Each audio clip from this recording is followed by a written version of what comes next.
Hello, and welcome to Leading Inspired Learning, a Strive podcast. Welcome to Leading Inspired Learning, a Strive podcast. I am Allie Scott. I am the Strive manager and your host for today's episode. So today is so incredibly unique and exciting. I am so thrilled to be sitting here with Anna Valle Rivera. Valle Rivera. I didn't want to mispronounce it again. And of course, Dr. Jean Clinton, who is joining us virtually. So welcome, Dr. Clinton. Welcome, Anna. Can I call you Jean? You can absolutely call me Jean. Wonderful. Actually, last time Jean and I saw each other was Winter Rethink 2024. And I brought my 2-week-old daughter, Scotty, because I had to see you in person and hug you in person. And I felt like having you be held by Scotty was some sort of like holy experience in my life. So I have a picture of it, and it is in our like family scrapbook for the year. The picture of you holding Scotty. So yes, I remember. Yes, it was so special, Amy. Yeah, Allie. Yeah. Allie. Thank you for that moment, and thank you for joining us today. We'll start. I've already introduced you a little bit. We've got your bio linked, but if you want to share a little bit about you, maybe outside of all of your incredible professional experience, tell us about Jean. So what about me? The big thing about me is my 5 children and my 9 grandchildren. I'm a nana, and I love it.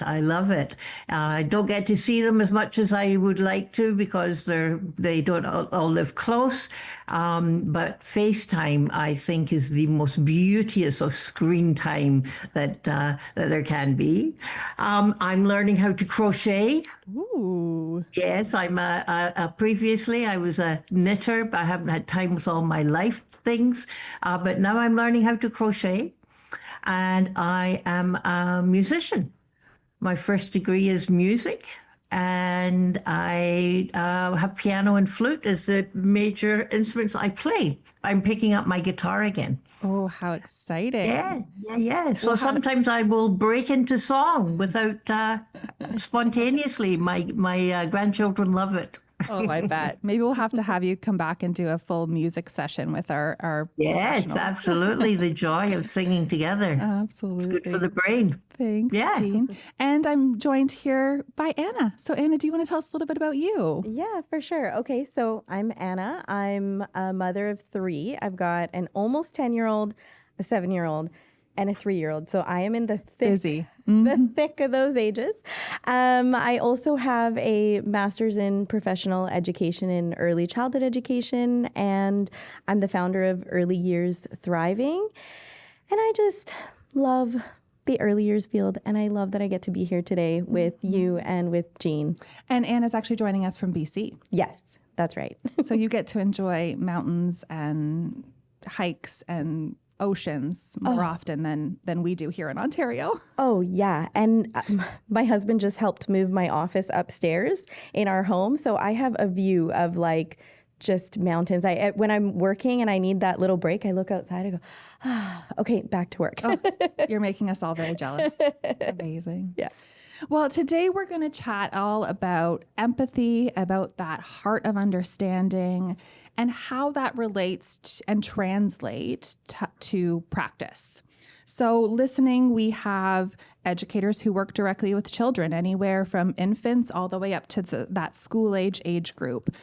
We have admin and leadership tuning in. We have cooks and dietary planners. We have potentially, accountants and custodians and all types of folks who help childcare and early years operate on a day-to-day basis.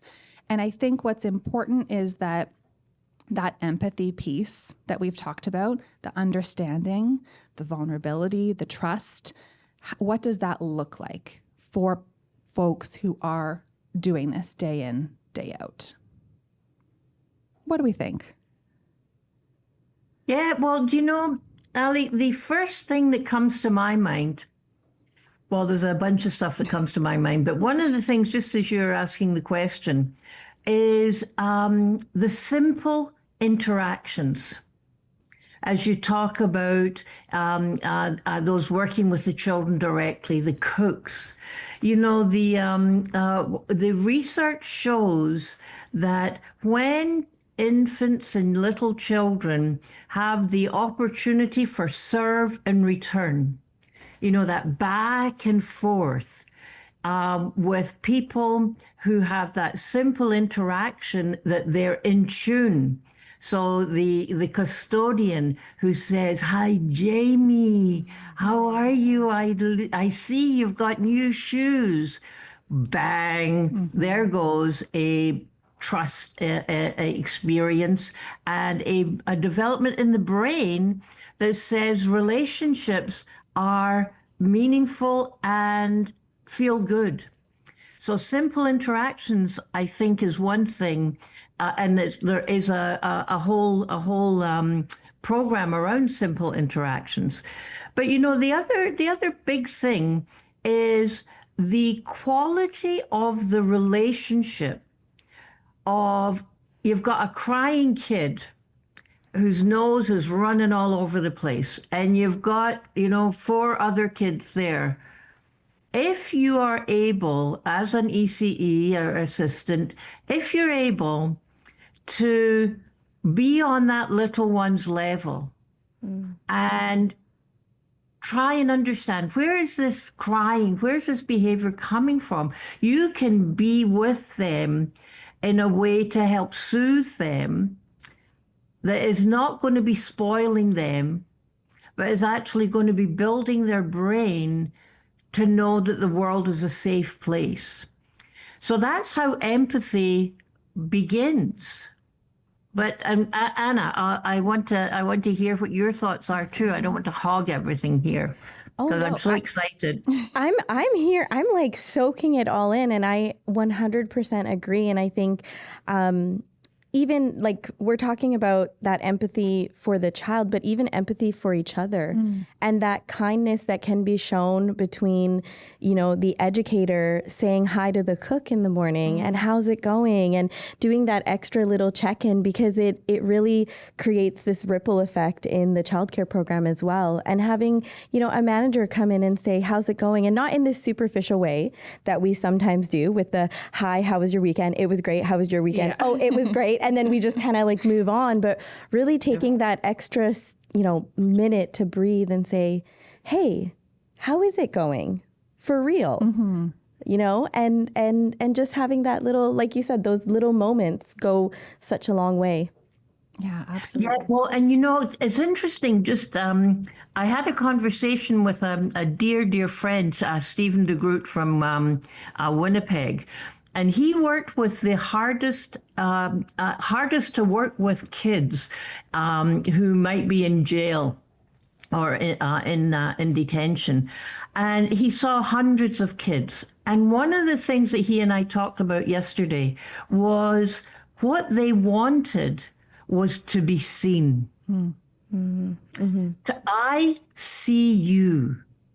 And if we can, as we're, you know, as you're changing diapers, have that as the care that you're giving is the pedagogy. It is what you're supposed to be doing. It's not get through that fast so that you can quickly get to the real stuff of the teaching or educating, but the pedagogy of care is so crucially important. And as Anna, you said, it really is about the interactions that you have with everyone that you encounter in it. So to know that they feel seen by you, the custodians are so important in connecting with the kids. So really to focus on, am I seeing these little ones, these people? Am I being fully present in this minute with them?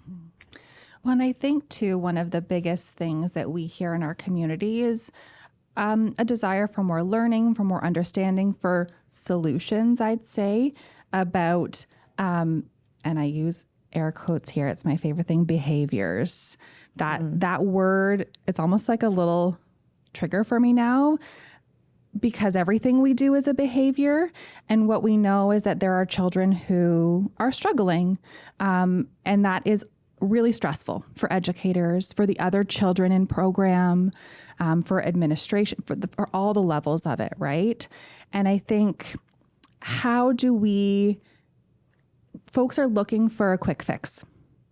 I wish there was a magic wand we could wave and there would be harmony in every environment we've experienced, but there isn't. And so how do we start with empathy and understanding to build a more harmonious environment for all children when we encounter these little ones who are struggling in their life and in their space and in everything, all the trauma that comes along with that? Yeah. Well, one of the things that I find is the evidence that every behavior has a reason. Every behavior is communicating something from the child. There's no behavior that comes out of the blue. And so what's so important, again, is putting yourself in the shoes of the child and observing, where does the behavior come from? Why this behavior and why now? You stop the behavior if they're hitting and biting. It's not, that's so very interesting. You interrupt the behaviors, but then you start thinking about what is this little one trying to tell me? Your empathy goes to them, and then with compassion, you can act. But if you think he's doing it on purpose to drive me crazy, or he's doing it on purpose, or he comes from X, Y, Z, or he's never going to get better or different. If you have a mindset of negativity, then you're sure going to see negativity. But if you have a mindset of curiosity, now, if you've got somebody to tag team with as you're being curious, that's great. Anna, what do you think? Oh, I agree 100% on the tag teaming. That's why I was like, big nods. But I think something that I've noticed in ECE is that we are so quick to want to rush to resolve. Yeah. Rush to resolve the behavior, rush to resolve the problem. And we can't rush children when they are in an emotion, in a huge, big feeling. And so even just being there and saying, like, I'm here, seeing the feeling and naming it, right, is so powerful, instead of, what just happened, who did what, and, we can't, obviously putting fire out instead of, exactly. We can still address like the boundary or whatever was crossed and still be kind and empathetic and say, okay, I see that you're upset, but, we're not going to throw a Lego at your friend's face. Yeah. Yeah. Yeah. And to help understand, what are the buttons that get pushed on for you, as an educator in the classroom, to be able to reflect and say, ooh, when kids do this, I really get this feeling in my gut. Just the way that we're hoping you're helping kids identify their body and emotion is so important, that you get support to think about your own. What is it that about behaviors that are so hard? Well, he's trashing the frickin' room. That's what's so hard here, Jean. What are you talking about? But understanding and coming from that place of empathy and compassion, rather than, why do I have to deal with this kid all the time? The mindset makes such a difference, and support for your own well-being as an educator is so crucially important. Yeah. And it makes me think the other morning, the second bowl of cereal at home hit the floor, and my daughter didn't want to put her clothes on, and my son didn't want to put his snow pants on. It was absolute chaos. And I was stressed, and they were stressed. And my mom comes in because she's taking care of Scotty, and she says, they're like this because you're stressed, eh? And I was like, I know, I need to leave now. I could feel my stress radiating in those moments. It was just a chaotic moment, the time crunch, all the things leading up to it. And being called out like that lovingly by my mother, I needed that. But it was also like, I recognize that in the moment, but I can't do anything about that right now. So I feel like that feeling for educators, having to constantly put out fires, knowing that they're stressed, knowing that they need to fix something, but they're just up here. They can't always tap out. There's not always coverage. Mm-hmm. How in those moments can we help educators to regulate, to help the children regulate? It's almost, the chicken and the egg. Am I stressed because they're stressed, or are they stressed because I'm stressed? Like, what is happening in this moment? How do we break those moments? Anna, what do you think? Okay. For myself, I will carry bubbles with me 99% of the time. And it's funny because I normally have saw some in your purse. Yeah, so I have my bubbles with me because in those moments, we need to breathe. But sometimes we forget to breathe. We forget that we have this ability to just do that. But with the bubbles, I find that they are magical. They shift just the energy in, myself and with my own children and with other children. And we just pull out the bubbles and we'll blow, and we'll pop the bubbles and things like that. And I know that sometimes we don't always have the ability to tag team and say, hey, can we switch or anything like that? But as best as we can, I like to breathe. I like to remind myself too, I'm the adult here. I can change something in the environment, even if I can't change someone, which is me. Yeah, I can change something. So either the bubbles, or let's dim the lights down, or let's, I see we have a ton of energy right now. Let's have a dance party. Read the room, right? Are your people, the children, wanting to let out some steam, or are we needing something truly to help everybody calm down, right? So there's that part of it as well. I think that bubble trick is a really great one, because what child doesn't love bubbles? I know. First of all, I love bubbles. Adults love bubbles too. yeah, and it's a great way to break those moments, because we can't step away. We don't always have coverage. We need to maintain ratios. We have important responsibilities, but we know that something's got to change in this moment, or something's going to go really wrong. And I hope it's resolved. So I think that bubble is a great thought of a quick. It's not a fix, but it's a nice break in the moment for us all to regroup. Yeah, a shift. It's a shift. The idea of breath is so important. So if you don't have to have the bubbles, to be able to have a recognition of, ooh, my bubbles are up, and to be able to then say, I'm going to take a breath.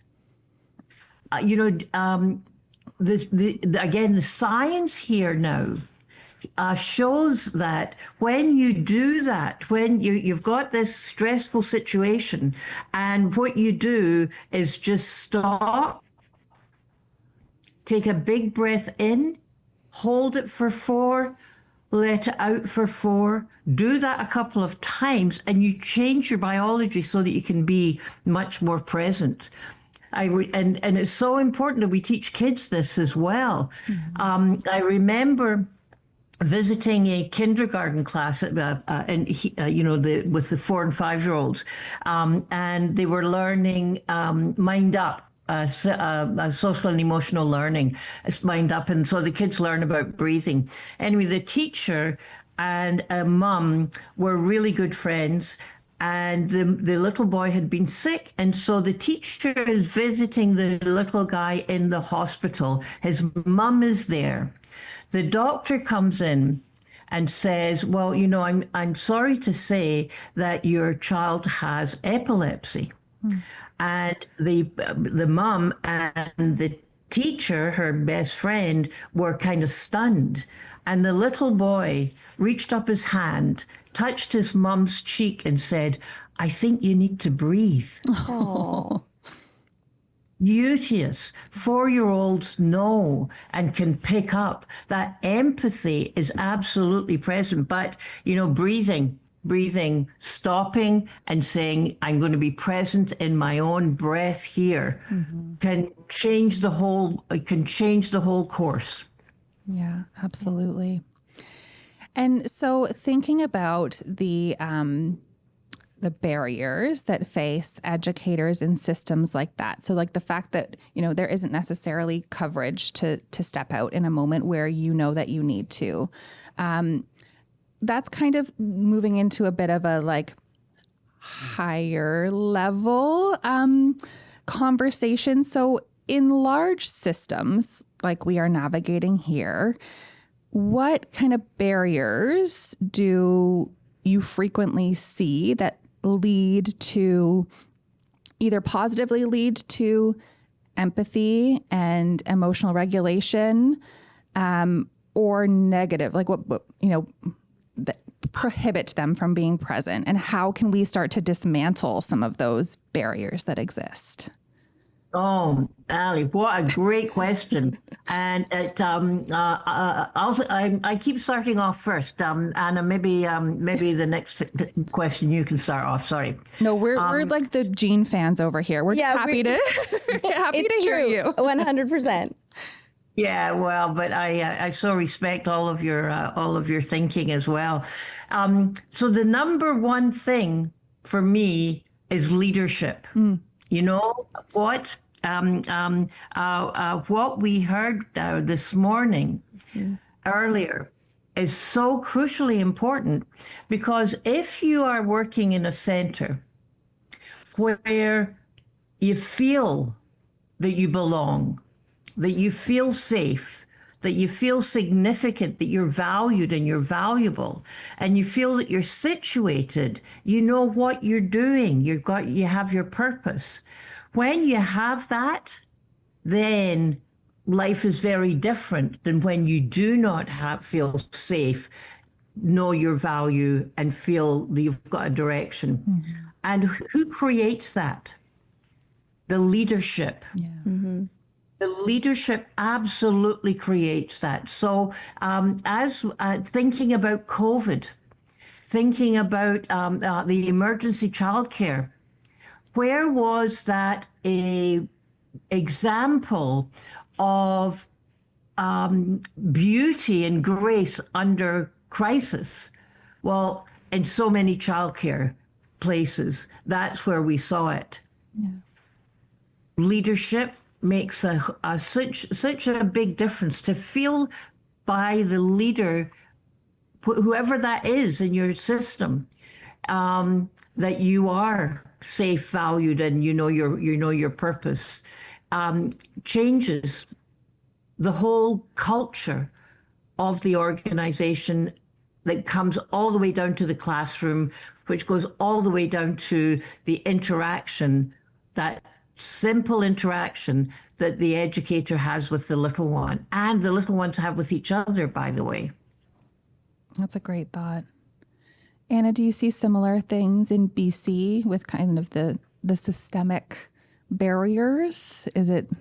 Oh yeah, there are systemic barriers and all sorts of barriers. And I want to come back to what Jean just said. It's not about, I think, getting stuck, because we can advocate for change 100%, and it takes a long time for things to change. It can, but we can do things that are immediate and, today. And it starts with us. And I always say, if you want to see change, you've got to be the change that you want to see. So you lead with empathy. You lead with kindness. You come in with that smile and let others know who are in your vicinity, like, hey, I'm here. I care. I'm safe. You're safe with me. Let's as in the keynote, it was said, let's be vulnerable with each other. Yeah. Let's, have this trusting relationship with each other, and it just changes the whole energy in the space. Absolutely.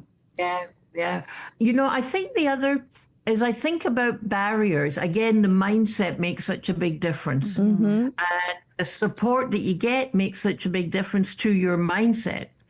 But you know that there's the poem about the knowing what you can do. Lord, grant me the wisdom to know the difference. So when you recognize that people who are resilient to barriers, like what ministry doing now? Why do we have to do this? All of these different things. Why is the ratio like this? All of the things. If you focus on things that you have no control over, then you're freaking going mad all the time. But if you focus on the things that you can control, exactly as Anna has said, control the things that you can control. That is grace giving. That is bringing the energy down so far. Looking at what are the things that I can control, and what is my mind doing? Am I focusing on things and it's making me sick? All these thoughts, all this negativity, all this beating myself up is making me sick. So how can we modify our thoughts to be more self-compassionate? So it's so much is in the body of the of each individual, and I think the path to healthy relationship in all of the relationships and the work that they do, you do. Absolutely. And I do think that healthy boundaries have to be set, but I also feel that we need to advocate. It is one thing to stay in our little bubbles of our classroom and focus on what's there. And that is the most important work. The children are the most important work. Don't get me wrong. However, if we don't use our voices and our knowledge and our power and our privilege to stand up and say to the ministry, to the government, to whomever, to even, maybe that's your room partner, maybe that's your manager, the piece of advocating for the betterment of children and families ultimately, I think is part of our work. And it doesn't have to be, capital A, we're storming Queen's Park kind of moments. Advocacy happens in a lot of different contexts. But, I like to talk about Allie's dream world, and where I live in Allie's dream world is like this magical utopian place of, every child has care, every family is happy, every educator is well paid and attends professional learning. I'd have this fantasy land. But, we have to continue to work towards these things. We can't just become complicit in, oh, this is just the reality. There's no point. We can't change the government. Well, yeah, we can. There are ways we can. So join me in Allie's dream world for a moment. If you were advising government or ministry today, what policies or investments would you recommend to ensure that empathy and connection are embedded? Well, I said Anna could go first. I forget. You know what? For me, it comes back down to how educators are educated in the first place. And so for me, it would be investing in the education of educators. There are so many amazing places where educators can get professional development, and that's wonderful because it's very much needed. But I think back to how educators are being educated in the field, right.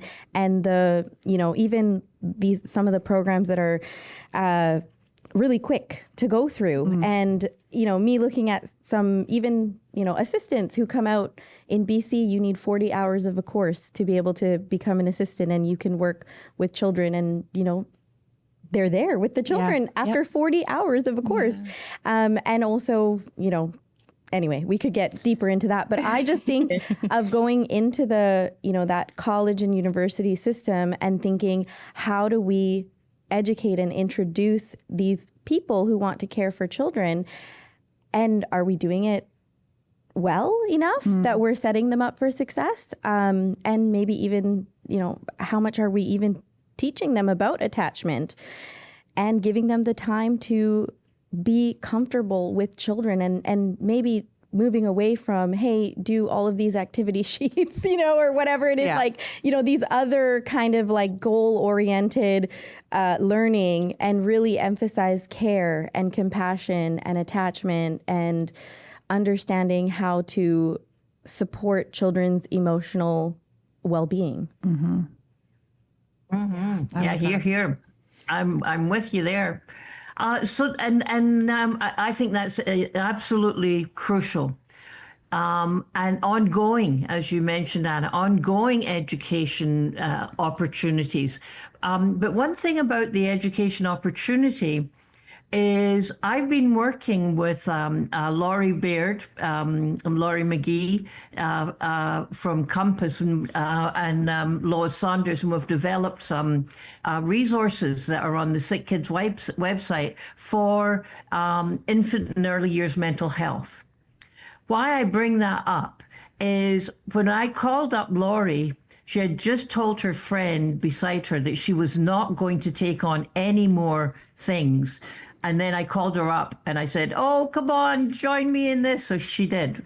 But she said, the only way I'll come on is if we have a practice of thinking together, that it's not just about blurting out all of the stuff, but that there is an interaction and there is a reflective practice that is developed and that is facilitated well. So I think we really need to think about that. And, she's written a fabulous book with Anne-Marie Coughlin from London. So that's just one thing in terms of the professional development, what is most effective. But the other big thing, Ali, for me to come into your world is I'm going to have a big frickin' poster that says more money is needed in the system. Thank you very much, Mr. Carney, for saying you're continuing it, but it's not enough. Amen. we need more. It's not working with this amount, but we do. We need to be advocating for more money. I think the role of who should be advocating, how much do I take on, is related to role. Like if you're like me, you take it on like 90, man. If you are an educator in the classroom, you may take it on by making sure that the parents know how important the work you do is, that you're not just there to make sure the parents can go to work, but you are in fact developing the brains, the hearts, the soul, the empathy capability of their blessed little ones, the precious ones that they've left with you. So you can have advocacy in so many different ways. And I think it's really important that we support educators in the classroom to be able to have the words to say, I am a professional. Yeah. And I am a professional who makes money that just keeps me above the frickin' poverty line. So I want you, mom and dad and partner, to talk to You go to Queen's Park or you go to your member of parliament and say, let's talk about who is looking after our children and how are we supporting them. If they need to have 2 jobs in order to keep their family out of poverty, what the frick are you thinking is a priority?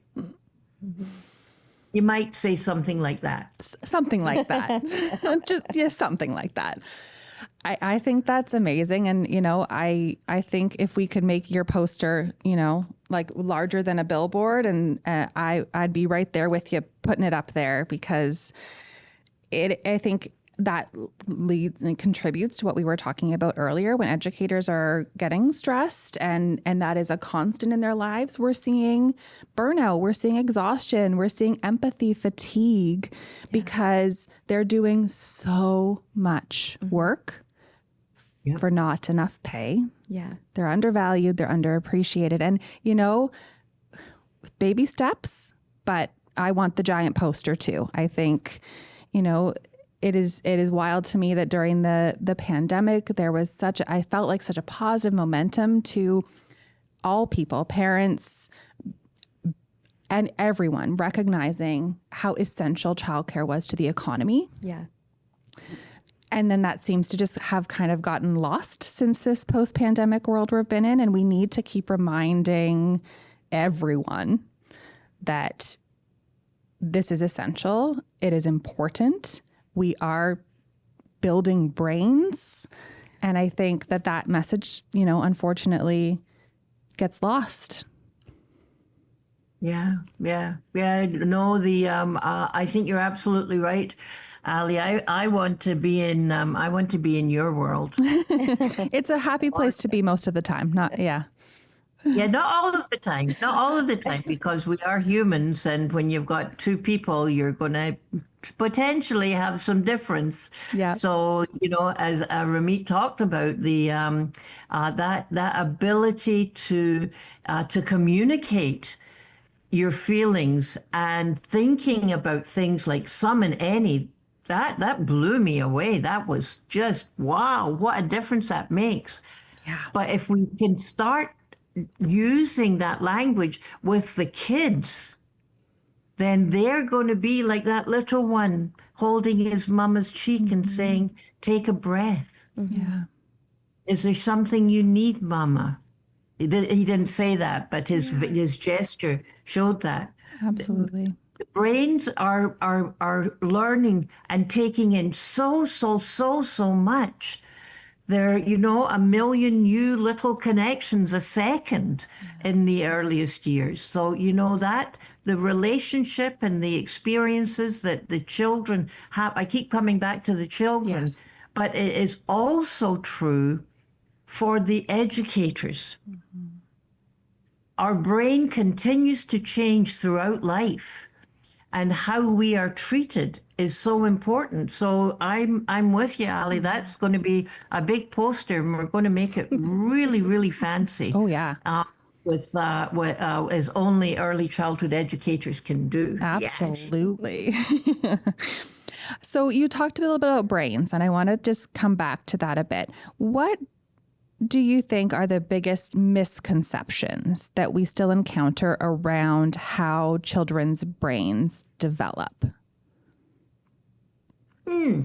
What are the biggest misconceptions? Oh, well, one of the big ones, and it's research that's related to parents. The research was done on parents, but let's think about it with in the early childhood environment. We've got this idea that interactions build brains. And so there's a pressure on parents and early childhood educators, I'm sure, to make sure every frickin' minute you're building a brain and it's going to be magnificent. So you have to be in tune all the time, that safe, secure, and nurtured all the time. Well, you know what? The researcher, Ed Tronick, who was the one who developed the still face paradigm, says in his research, on average, the parents were in sync 30%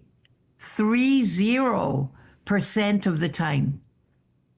Whoa, what a relief that is. The evidence is average that you're 30% of the time you're in sync. So Ali, don't worry about that morning because the rest of the time makes a big difference. But what is so important about that 30% is the other 70% is rupture and repair.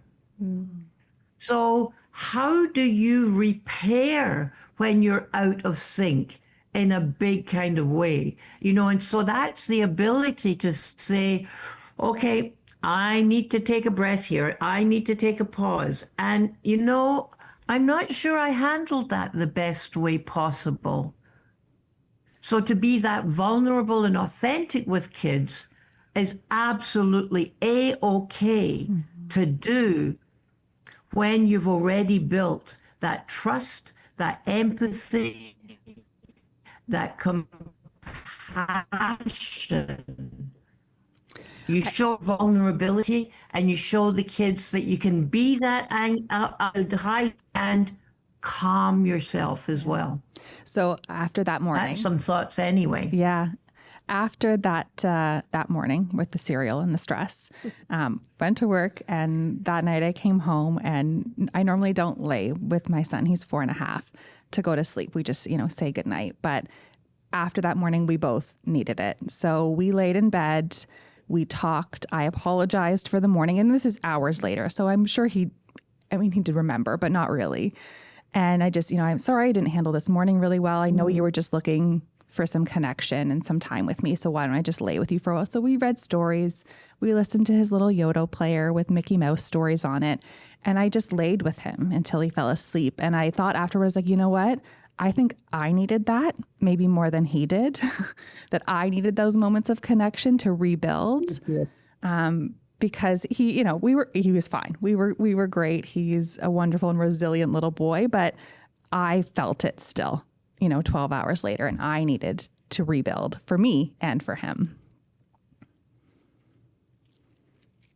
Yeah, beauteous. That's really, Ali. What a gorgeous story.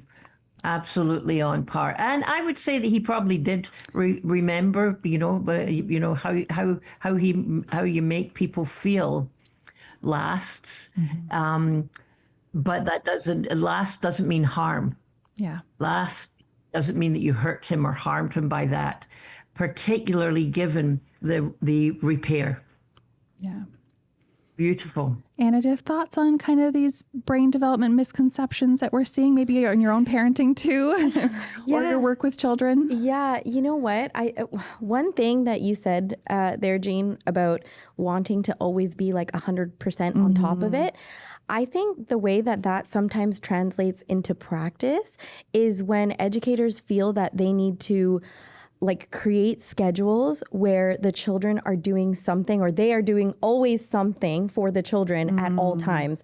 And it might be writing time, it might be music time, it might be yoga time, it might be circle time, it might be, all these other times. Invitations, provocations, set up, the constant. So much. It's constant. And that contributes to, burnout, but also, really taking away from the time and space where we can have that rupture and repair, and the time to figure it out, and the time to have emotions, and the time to feel safe and get to know each other, and serve and return, and the time for children to play and just play, which is so important. And not just play, but play, which is the most important. And so that's where I think that translation from how the brain develops, or we think the brain develops, as educators, and translating into practice, where that can all get messy in that translation. And I think that's a good point too. Actually, my perspective really shifted when I became a parent, because as an educator, I was that educator. I needed every table to have an incredible invitation, that everything to be set out beautifully. I was following my curriculum. I was on top of things. When I drop my child off in childcare, I want to know that she's loved. Yes. That she's cared for. Yeah. When we arrive in the morning, she's 20 months. She walks right into their arms and they hug and they cuddle for until I leave. And there's no tears. It's just love. And honestly, that's all I need. I need to know my child is loved and cared for. And yes, they're doing wonderful, incredible invitations, provocations. They're learning so much, but I don't care if she knows her ABCs and 1, 2, 3s. I want to know she's loved. And I think like we were talking, Jean and Anna, about we want to do the absolute best we possibly can for children all the time. And I give so much credit to all of the educators out there who are busting to get these things, to get the environment set up, to get these invitations tests set up, to meet the interests of the children, to do observations and documentation and all the other things that come along with it. But to take those moments of just be and love and care, I think are also just so important. And when we talk about empathy and understanding, you know, you can't be empathetic if your back is turned and you're writing documentation and you're not engaging with the children. Like in these moments, and as a parent, I want my child to be loved. Absolutely. Yeah. Wow, that's beauty. I really like Ali's World. A whole Me too. lot. You're welcome here anytime. Me too. Yeah. Me too. I love that. I think that's a beautiful example of the translation. One of the things that I think is also important to include, one is cut back on all the transitions because kids need time and you need time.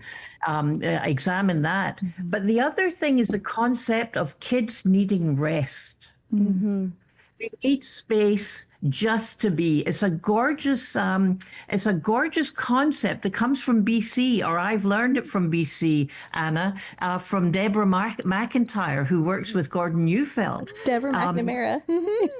McNamara, yeah. She's wonderful, and I think she's written a book about anyway. The rest is in the title, but it's so important to have that time in the day, in every day, just to be. To be able to think and let the mind wander is so important. Is so important for kids. So we need to be thinking, I would say, that not only do the kids need that rest in the day, but so do the educators. And how can you construct the day in a way that looks after your brain health as well?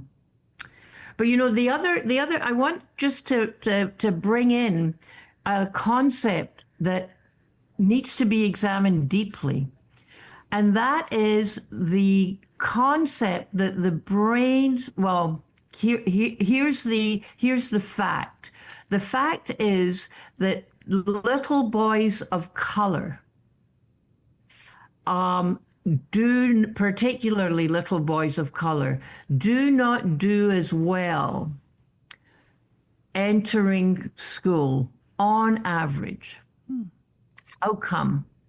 Why is that? You know, they've looked very deeply at this in Toronto with looking at pre-entering kindergarten in grade 1. And so we really need to examine our biases,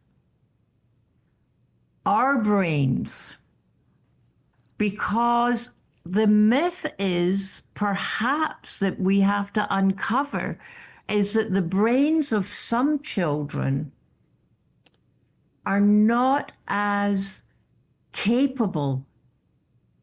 I disagree a gamillion zillion times, as my kids would say, my little ones would say. I disagree with it, but the stats show, and so it's something for us to take pause, think about, and. You know, the story is similar for the Indigenous children. So a real eye-opener to be really deeply thinking about, you know, we think about anti-oppression and anti-racist curricula, but inside us, are there ways that we may be unaware? Yeah. Need to reflect. We need to reflect on that and this is so huge in the US, that some brains are, they're just not going to get there. They're just not. Is the attitude of some, and it's completely wrong. That's one of the things that we now know about the brain. Your genes don't determine how you turn out. Your genes aren't what determine your intelligence and how well you do. It's genes and the environment, how you're treated, how you're nurtured, how you're loved, as you say, Ali, is what determines how you turn out.